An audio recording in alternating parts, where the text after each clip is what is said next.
Assalamualaikum warahmatullahi wabarakatuh. Alhamdulillahirabbil alamin. Wassalatu wassalamu ala Rasulillah amma ba'd. Jadi yang pertama dan yang paling utama, marilah kita bersyukur kepada Allah Subhanahu wa taala karena atas berkat rahmat dan hidayah yang diberikan kepada kita sehingga terlaksanalah suatu kegiatan kita ini. Kemudian salawat dan salam tak lupa kita kirimkan kepada Nabiullah Muhammad sallallahu alaihi wasallam. Allahumma sholli ala sayyidina Muhammad wa ala ali sayyidina Muhammad. Baik, pada kesempatan berbahagia ini, sebelum saya membawakan materi saya tentang luka bakar, terlebih dahulu izinkan saya untuk memperkenalkan diri. Baiklah, perkenalkan, saya Agustina Sudirman, saya pengurus KSR PMI Unit 003 Institut Agama Islam As'adiyah Sengkang. Saya koordinator dari bidang pendidikan dan pelatihan dasar. Dan saya kuliah di Institut Agama Islam As'adiyah Sengkang semester 6. Selanjutnya di sini saya akan menjelaskan apa pengertian dari luka bakar, penyebabnya, dan bagaimana mengatasi luka bakar atau bagaimana pertolongan pertama terhadap luka bakar. Yang pertama adalah pengertian dari luka bakar. Luka bakar itu sendiri adalah merupakan semua cedera yang terjadi akibat paparan suhu tinggi. Biasanya disebabkan karena radiasi, disebabkan karena listrik, disebabkan karena api. Berdasarkan kerusakan kulit, luka bakar dibagi menjadi 3 derajat. Yang pertama, luka bakar derajat 1. Luka bakar ini hanya menyebabkan kerusakan di lapisan luar kulit. Kemudian, luka bakar derajat 2. Luka bakar ini hingga menyebabkan kerusakan di lapisan kulit yang lebih dalam.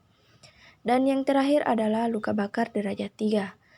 Kerusakan hingga mencapai lapisan lemak, serta merusak saraf dan pembuluh darah.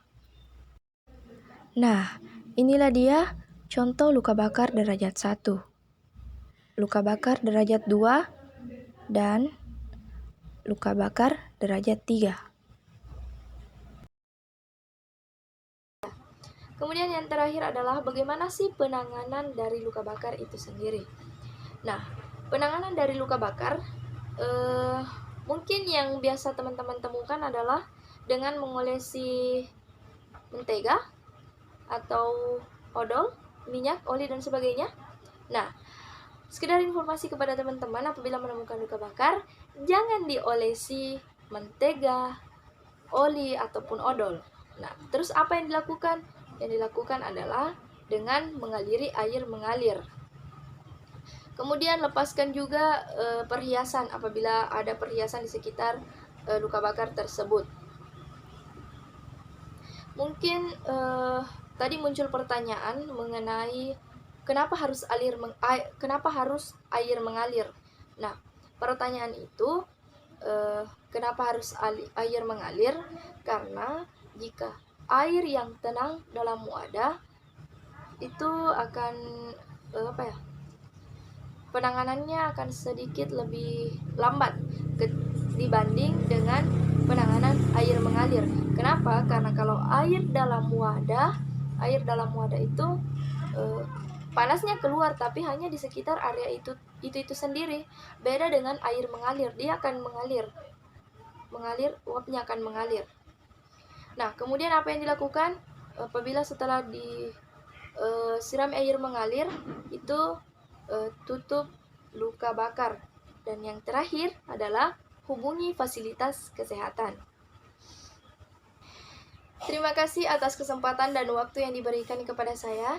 Semoga bermanfaat bagi kita semua. Dan materi mengenai luka bakar itu luas sekali cakupannya, dan saya berharap kepada teman-teman sekalian untuk